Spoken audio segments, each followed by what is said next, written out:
हरांगखोल लोग, जो एक साहसी और जीवंत मंगोलॉइड वंश की समुदाय हैं, चिन कुकी मिजो जातीय समूह का हिस्सा है। इन्हें रालमई साक भी कहा जाता है, जिसका अर्थ है वे लोग जो युद्ध भूमि में पहले दुश्मन का सामना करते हैं।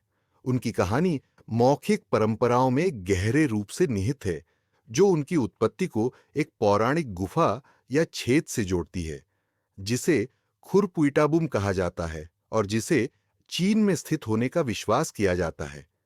यह ऐतिहासिक स्थल, जिसे सिंगलुंग भी कहा जाता है, उनके इतिहास की नींव बनाता है। ह्रांगखोल की मौखिक परंपरा के अनुसार सिंगलुंग एक 750 ईस्वी के चीनी राजकुमार के साथ जुड़ा हुआ है, जिसका नाम सिंगलुंग था। राजकुमार ने अपने पिता से असहमति के बाद अपने अनुयायियों के साथ भागकर बर्मा में अवक्सटांग गांव की स्थापना की, जो अब म्यांमार में है। समय के साथ उनका समुदाय समृद्ध हुआ, लेकिन अंततः उनके निधन के बाद विभिन्न समूहों में बंट गया। इन लोगों के वंशजों को सिंगलुंग लोग के नाम से जाना जाने लगा।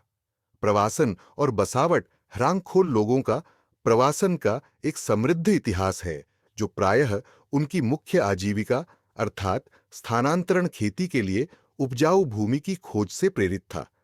सदियों तक वे बर्मा से उत्तर पूर्वी भारत की ओर बढ़े और चीन के माध्यम से यात्रा करते हुए मिजोरम, मणिपुर, त्रिपुरा और असम जैसे क्षेत्रों में बसे। ऐतिहासिक वृत्तांतों के अनुसार कुछ ह्रांगखोल समुदाय असम के काचर मैदानों तक पहुंचे, जबकि अन्य बांग्लादेश, स्वतंत्र हिल तिपेरा, आधुनिक त्रिपुरा और अन्य क्षेत्रों में फैल गए। विशेष रूप से आज भी मिजोरम के उत्तर वनलाइफाई क्षेत्र में एक स्मारक पत्थर स्थित है, जिसे छुरा फा रेप कहा जाता है, जो एक ह्रांगखोल नेता की याद में स्थापित है और ये क्षेत्र में उनके महत्वपूर्ण अस्तित्व का प्रतीक है।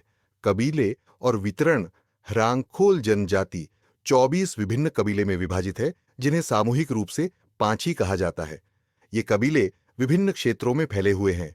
उत्तर काचर पहाड़ियां, पेना, फीरपू, चोलखा, डुमकार, बांघेंग, फोइतोंग और चौराई काचर मैदान, बोंग, लंकाई, कजारी, डाब और तुइसेनवाई त्रिपुरा, रोईपू, खुंगपेल, लाइकाई, ओतंकोर या छूनबाग, डाबडेर, सैतोल, सैरंग, डोरजा, डोरमखा, मालालखा, वपलोम और लोकटांग्यस भाषा और संस्कृति ह्रांगखोल लोग अपनी एक अद्वितीय बोलचाल की भाषा बोलते हैं, जो चिनकुकी मिजो भाषाई समूह से संबंधित है। उत्तर पूर्वी भारत की कई आदिवासी जातियों की तरह उनके पास लिखित लिपि नहीं थी जब तक कि ईसाई मिशनरियों का आगमन नहीं हुआ। इसके बजाय उनकी धरोहर मौखिक परंपराओं के माध्यम से संरक्षित रही, जिसमें लोक कथाएं, लोकगीत, किंवदंतियां और पीढ़ी दर पीढ़ी बचवानी कहानियां शामिल हैं।